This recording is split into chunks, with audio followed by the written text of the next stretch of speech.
Without further ado, why don't we go around and introduce yourselves really quickly? It looks like we have Asheesh with us, so maybe we can start with Asheesh.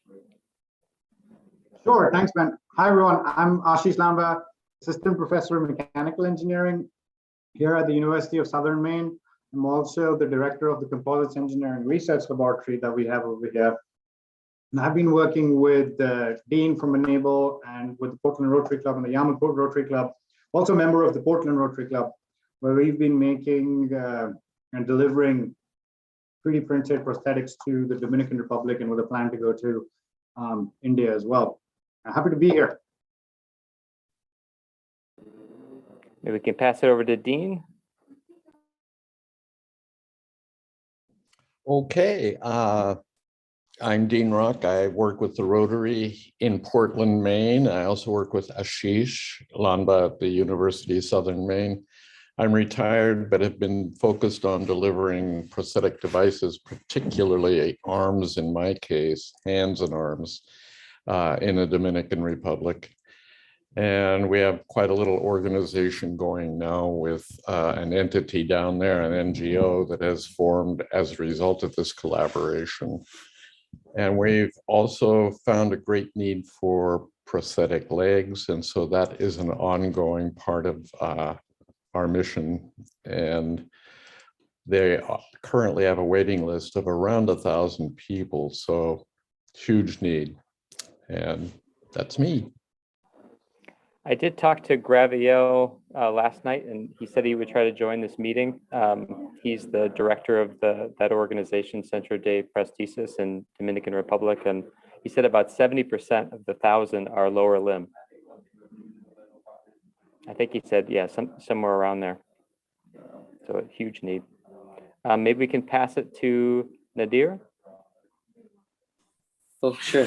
Hey, everyone. I'm currently a master's student in medical biophysics at the University of Toronto and just a new volunteer with e-NABLE. So very interested in 3D printing and trying to make that more practical and useful for people. Great. Nice to have you with us. And last but not least, we've got Alexander. Hi, everyone. I'm Alexander. I'm a robotics graduate. I'm from Romania. I've been a volunteer for about a year, and I mostly help out with various CAD designs on various issues. Great. So maybe to start off, if Dean or Asheesh, if you could talk a little bit about where you guys started with lower limb, some of the challenges and some of the materials. I know Asheesh, Dr. Lanba is working with a group of students focusing on materials and testing, and it's much more challenging with lower limbs than upper limbs.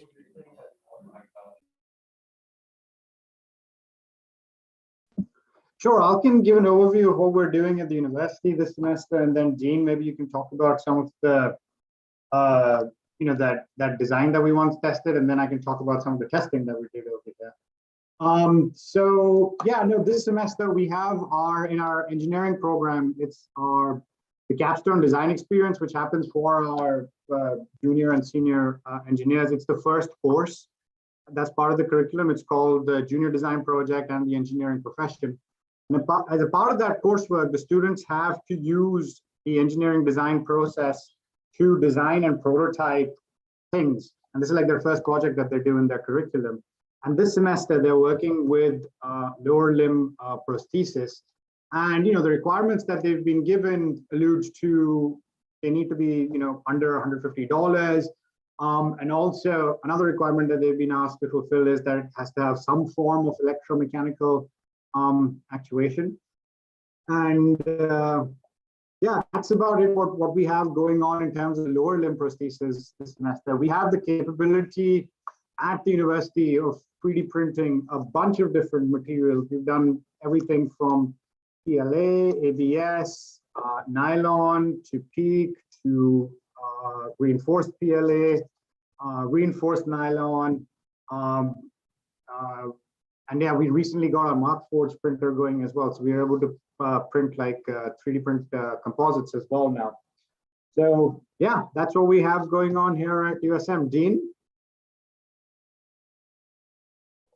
Okay, unmuted. When we started looking into prosthetic lower limbs, we didn't realize there was quite such a need, but I've been going through devices such as this one that Asheesh has tested for me for material strength and such. The object here is to make an affordable, easily fitted, small, or not small, but accurately fitted device that we can present to people in need down in the Dominican. So they have no money and our finances are limited, but we have been able to do quite a bit so far. This particular foot pad is made out of TPU. It's a Flex 98 from Kodak. It tests extremely well with the University of Southern Maine's test devices, and Asheesh and I were both shocked at how resilient it is. We've been able to put a 90-degree bend and it does not break, it does not delaminate. It just slowly returns to its shape when we take the pressure off of it. We're taking a pressure of over 800 pounds to make that happen, and it's remarkable stuff. It works great. So the flexibles have a good future. We've also tested some with carbon reinforced nylon, and that stuff also works really well. It's much more rigid, and what I like about the flexibles, it gives you a little kick. As you can see in the photo there that Asheesh is sharing, it bends upward, and as you rock forward in your stride, it helps give you a little push to let you know when you're at the end of that toe. So that's been an effective and beneficial response. We still have not been making any, but we are progressing. I'm just using a simple aluminum pipe for a pylon. And what we found is that it's very critical, number one, to have the exact length that you need. You can't have a disparity between one prosthetic leg and the natural leg. So that's incredibly important. The other piece is making a socket for the leg to fit into. And we've been using a casting technique that allows us to wrap a lower limb and get an exact fit on the inside, and then casting it to this piece right here, which is the one that I print that's made out of the flexible material. And this also is one that has bent and returned to shape. This actual piece has done that. So we've had some degree of success, and we've also had some degree of failure. The thing about it is that while the materials are good and the technique isn't horrible, getting the socket to stay on and getting the exact right size is crucial. And we're not that sophisticated in this process. So that's where we're at. They are still fitting many people down in the Dominican with donated legs across the US from different Rotary clubs. And they remanufacture what they can in sockets to make them fit. And so things are in progress, but COVID has really slowed us down. And I actually haven't been to the Dominican in a couple of years now, although others have. And Graviel, who's the head of Central Protesis, he comes up to the States, and we do have discussions and design collaborations. So that's where we're at. That's great. Yeah, and I did meet with Graviel last night and got some, just general updates about their process. But it does sound like Graviel does have a lower limb difference. He has a lot of experience with the process of that, how complicated it is to get devices in a country like the Dominican Republic. And through his collaboration, he's been facilitating the community side, doing the sizing and organizing for these annual clinics that Dean, the Rotary in Portland, Maine, and Dr. Lamba have all been collaborating together on, which is really just an incredible collaboration. And it's something too, I think, that touches on one of the weak points that comes up often with e-NABLE volunteers is somebody has a printer, they want to know how to connect to people in need. And it really does make a huge difference to forge a long-term relationship with a nationally based organization, which is really wonderful. So one of the things I wanted to ask you guys in terms of material, so 3D printing gets a lot of airtime in the e-NABLE community, but with a lower limb, we're looking at things other than plastics. How does that process work, and what have you guys found in terms of a lab setting, in terms of technologies and tools? What would be needed to design and develop this kind of a prosthetic device? Well, certainly on my end, 3D printing is quite adequate for what's needed for lower limbs. If it's properly printed and successfully designed from the get-go, then there isn't a problem with using flexible materials. TPU is certainly as plastic as any of them.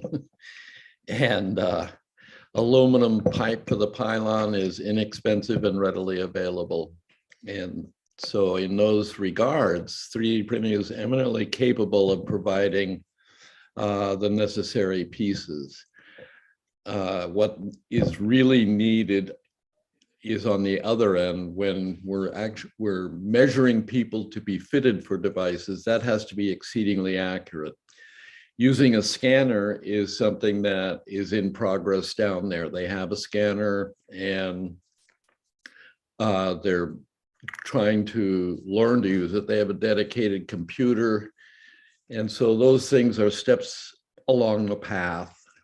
And hopefully those will all come to fruition at some point, but right now they're not perfect.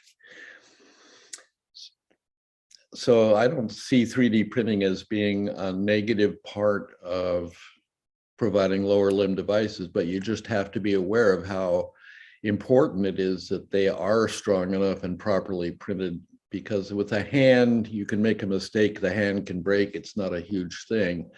But if a lower limb breaks or does not function the way it's supposed to, people can fall, and if they fall, they get hurt.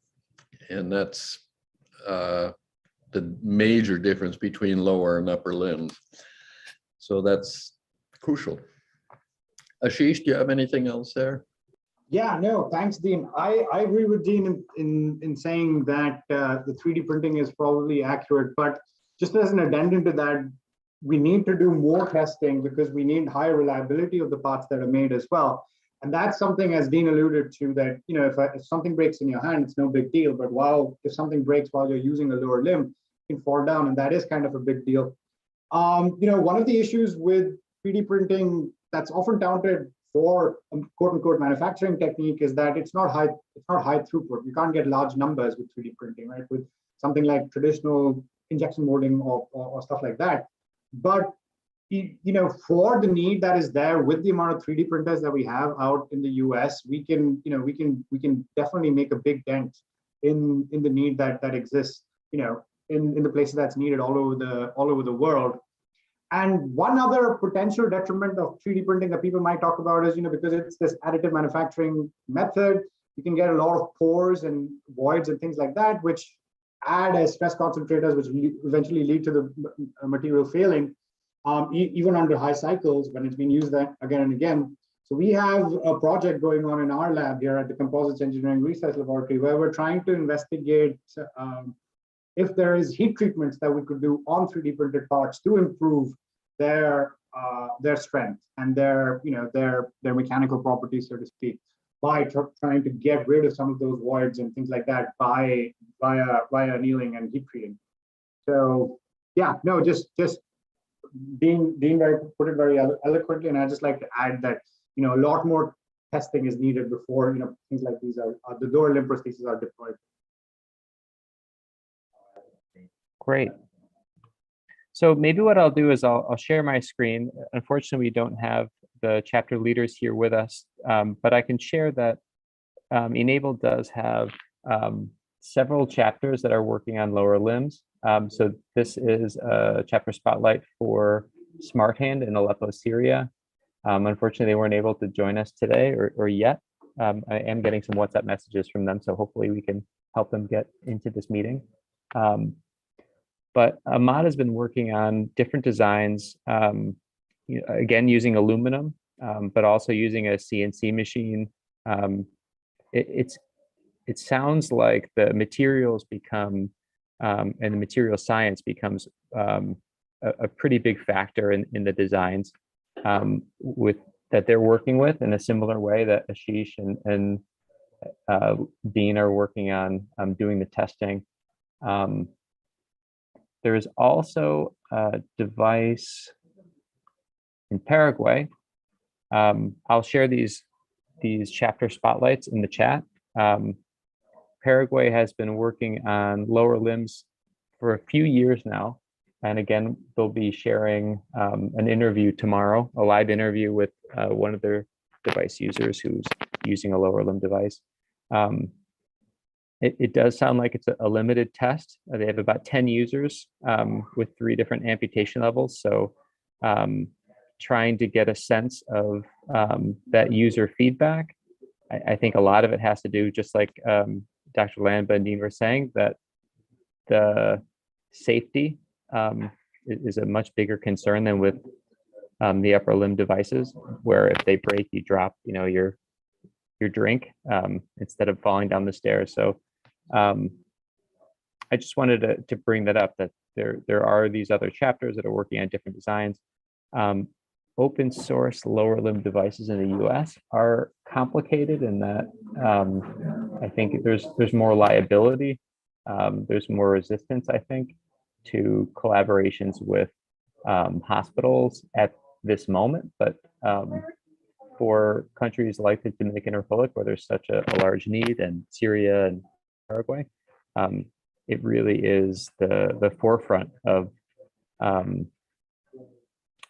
prosthetics.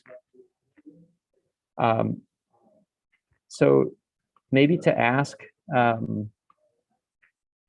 Dr. Lanba and Dean, for the Dominican Republic, it sounds like you guys have, in terms of the upper limb prosthetics, you've been really focusing on economical devices. How much does it look like the current design that you guys have costs to produce, and what kind of lab additions would need to be done? It sounds like it's primarily using 3D printers, so it would just be maybe having a metal saw as the only addition for that aluminum pipe. You kind of double reference there to me. You talked about the aluminum pipe and then the upper limb devices. We don't use any metal parts in the upper devices except for a few screws and a linear actuator to make the hand work. This is an example of one of those. I've got it's actuated by actually one of these little on and off AB transmitters, and the hand is closed, and you push the button for 1, it opens up, push the button for 2, it closes up. So it's a fairly lightweight, moderately effective device. You can pick up a lot of things with it. It is never going to be a heavy duty work device, but as far as filling out a frame of an individual who has a limb difference and making it look better, we can do that. This particular one is not done in a skin tone, it's just a prototype, but works amazingly well. Let me try something here real quick. I had that leg showing up to you. And the cost of the lower limb, I apologize for the double reference. I was interested in, oh, wow, that's great. Yeah, you can pick up a lot of stuff with it. I just happen to have that lower leg sitting there. Anyway, the cost of this is about $100 because of the battery, the transmitter, the linear actuator, and some various other bits and pieces. But we can provide cost-free to the recipients. $100 is not too big a piece to chew off, to bite off for them, for us to give to them, excuse me. So that works out pretty well. As far as the foot goes, it's pretty inexpensive at this point. When it's at this level, if all you're doing is providing a foot pad and a top pad and the aluminum pipe, it's cheap. It's less than $30 probably. However, when you add a proper socket, that's where expenses start going up. And because we've been reusing sockets, the cost varies wildly, depending on how much rehab they need to be properly fitted. And I have no accurate figures for that for you. Conventional prosthesis costs at minimum $10,000. So it's if we could provide the same thing for under 1,000 or even 500, that would be great. And as soon as we get that sorted out, that's where the real benefit to recipients will be coming in. Does that help, Ben? It does. And, you know, I think it helps to clarify too, that the context that we're working with lower limb, because there just isn't the amount of upper limb open source compared to the upper limb designs, there's just not as much to work with. So it is a larger budget per device user, but would be significantly less than what's commercially available. So currently, before COVID, you guys had some trips down to the Dominican Republic annually. Now, it sounds like last year, Graviel was able to come up to the US to continue collaborations.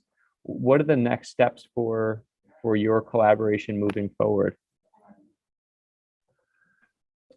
Primarily, we need to collaborate more effectively than COVID has allowed us to. With lifting of restrictions and vaccinations, it might become more possible in the near future. We've been going down in January the last few years, so perhaps this in the coming months, someone will be able to go down and reestablish those collaborations more effectively. Personally, I have some health issues going on. I'm not able to do that, but others in the Rotary, and certainly maybe even Asheesh at some point, can go down and see where they're at and how those systems function.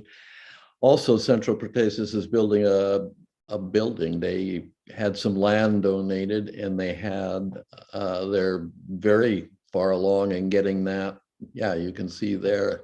It's farther along than that even, but it's going to be a brick and mortar clinic. So that's going to be great because there can be follow-up, which is so important when you fit a device, whether it's a hand or a leg. You want to be able to follow up and make sure that the limb is getting used, that it's comfortable, that it's not causing any harm to the recipient. And so those are important aspects that Central Protesis can fulfill. The other thing, and it was interesting, I don't know if any of you got a chance to catch Augmented on TV last night on PBS, but it's a documentary about lower limb progress and fitting people with sophisticated devices, but it was an incredible documentary. If you have a chance, it's called Augmented. And they talk about how to make these devices better. And what their goal is in Sierra Leone and Africa, they have a complete clinic scheduled to be on a bus. So when that bus travels around to different villages and parts of the country, they can actually fabricate devices on the spot and fit on the spot. They'll have a 3D printer, they'll have scanners, they'll have the computer power necessary to do all of the advanced algorithms.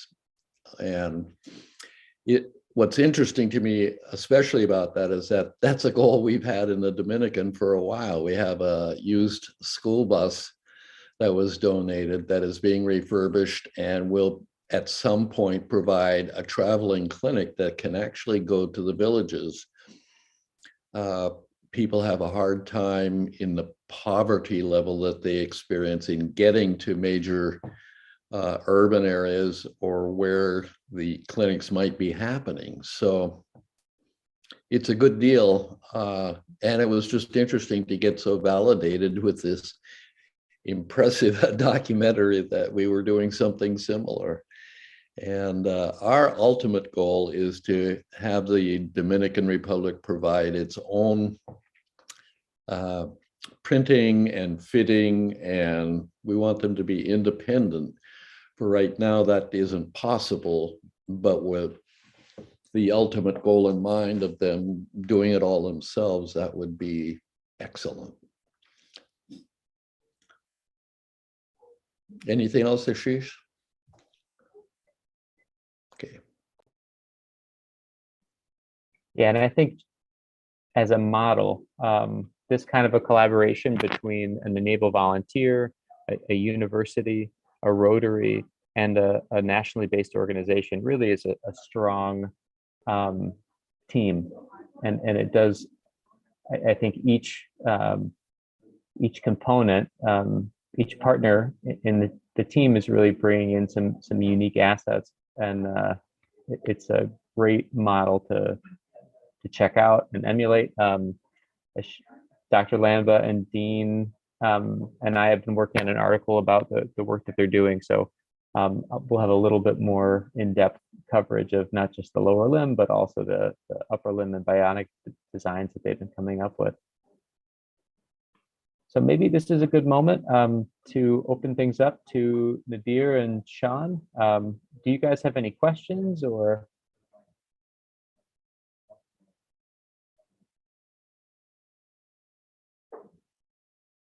Open up the Q&A. Should we just talk?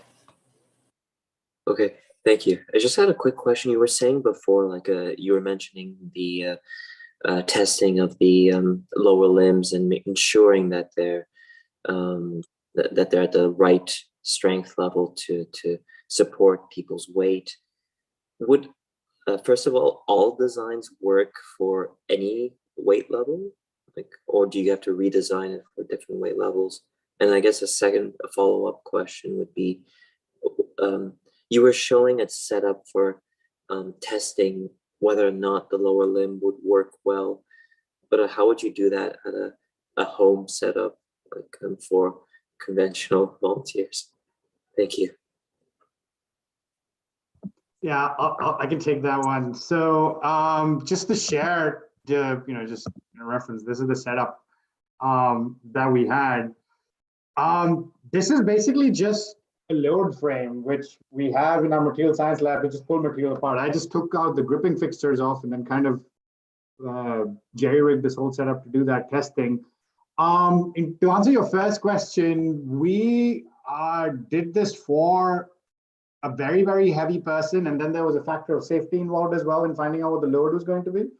But the material just blew those numbers out of the water. The TPU did really, really well. But this was just for a simple static test, right? So we were just pushing the material apart, trying to see when it breaks. we need to do more sort of testing in two ways, right? We need to do cyclic testing, which is, as a material scientist, I'll say fatigue, which this load frame is not capable of because this is just a screw-driven one. This is not a hydraulic load frame. And we also, and this is the hard part, right? And this applies to our upper limb prosthetics as well. If we can find people in the US to test them out as well, people who are in hospitals and things like that, they've been testing out prosthetics, they don't have limbs. I think that kind of testing is also going to be super helpful. Now, the last part of the question is, what can the person at home do, right? None of these things, really, the ones that I mentioned.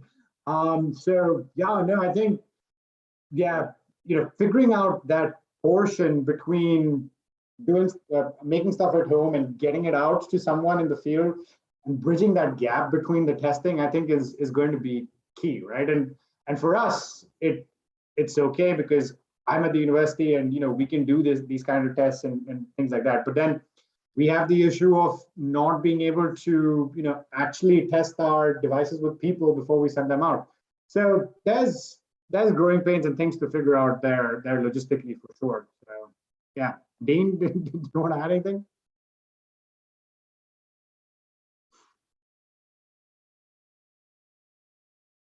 Thanks, Nadir. Yeah. Thank you.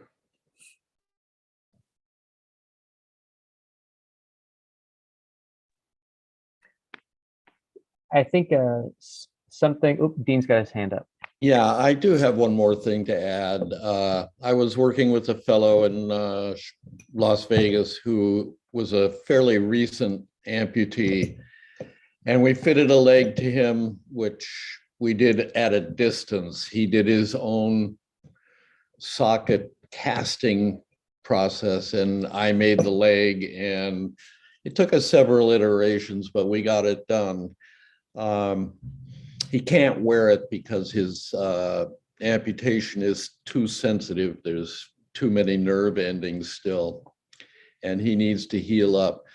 But certainly one of the considerations that was different was that I had been designing a foot to fit a sandal like would be common in the Dominican, and he wanted a foot pad that would fit into a shoe. And so I had to redesign the whole thing, and which is where this comes in. This would fit a size 10 shoe, and it's flat across the top here, so it could be tied to the shoe and everything would work fine. It fills that space handily. But that's some of the considerations. So you were asking whether a different size person would need a different size device, certainly. But we have tested the materials enough to know that we are in excess of design parameters necessary for the average person. If we had an 800-pound person, that might be a whole different testing process. But with anyone up to say 300 pounds, we could definitely provide them with a device that would be safe for them to try and use.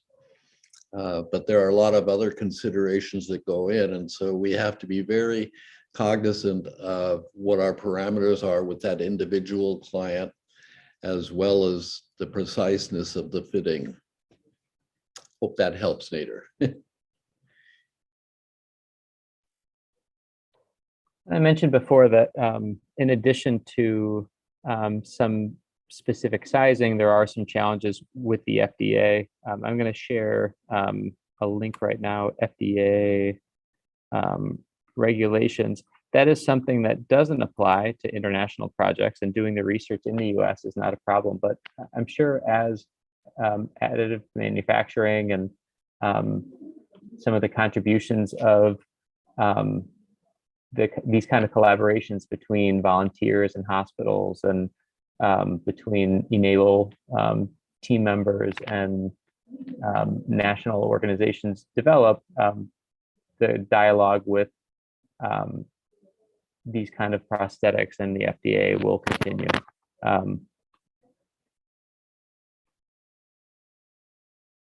And as far as I know, you guys have had a really wonderful reception in the Dominican Republic.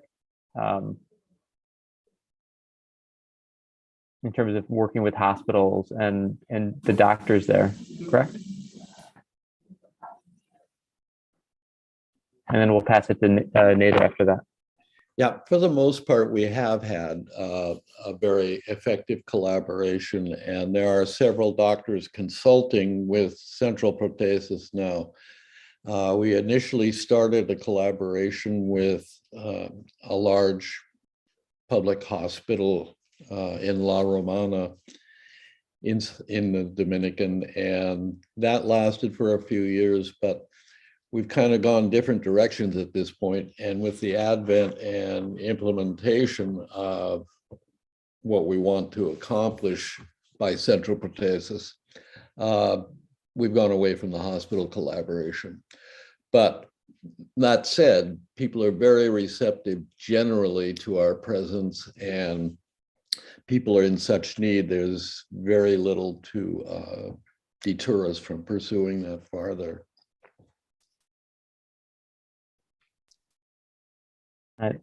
Nader? Thank you. Just another question. I was wondering, would a single design work well for all purposes, or would there be like a specific design for like walking and I guess for other types of physical activity? I guess being ambitious, maybe. But, yeah, it's a good question, Nader. I think that both upper and lower limbs can be suited to a particular task. A lot of what you see nowadays in the higher end prosthesis consist of carbon fiber blades. Some of them may be a single blade, some of them may be two long blades that have the ability to move side to side like that. And that can be really important consideration. What are you going to use it for? Or do you need more than one device that you can just take off and put a different one on for a specific task? If you see the augmented documentary, you will see that they make one in there for a guy specifically for rock climbing. And it's amazing that, number one, that they can make that and it's strong enough and effective enough, but also that he's able to implement it knowing exactly where his foot is. And he's got two blades that, you know, a portion of it could be on a ledge and a portion of it could be just on the rock face.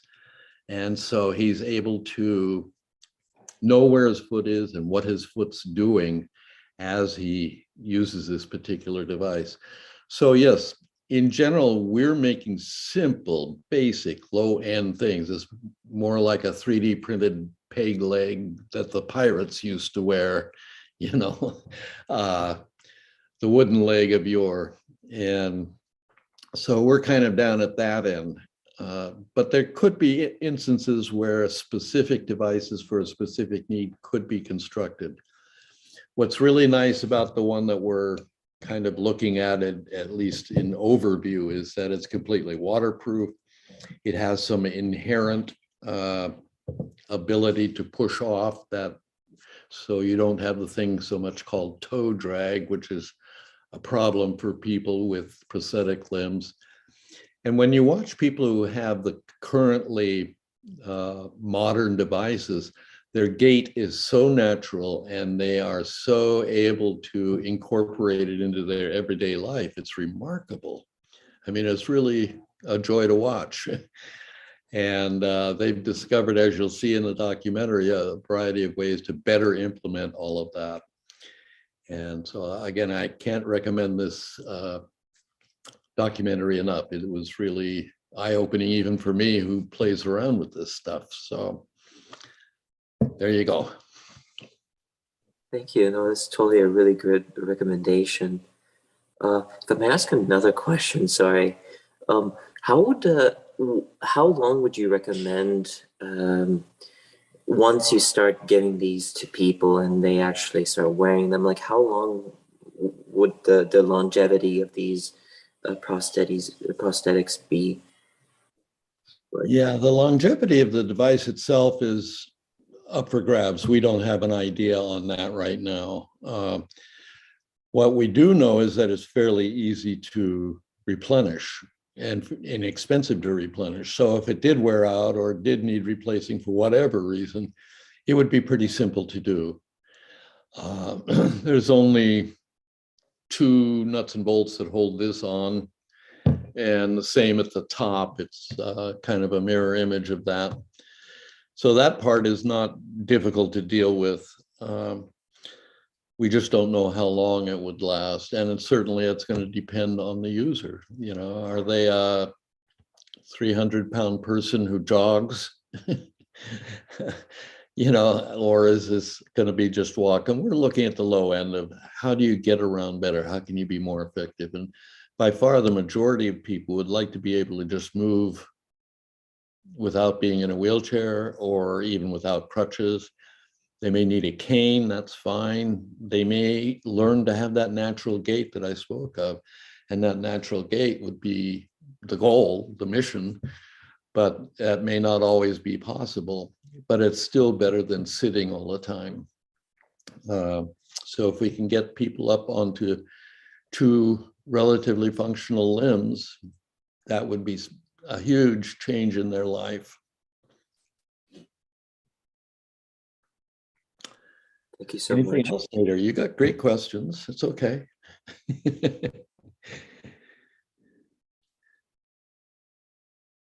All right, Ben. Well, I think if people have additional questions, if anybody's watching this video and they want to follow up, how can they get in contact with you guys with this project? Do you want to share in the chat some email addresses, or soon we'll have the article that we're all working on together that I can share. Maybe that's something that people can look out for. So just keep an eye on the hub for that article, and I could include some contact information in that article for Dean, for Dr. Lanba, and for Graviel. That would probably be the best, Ben.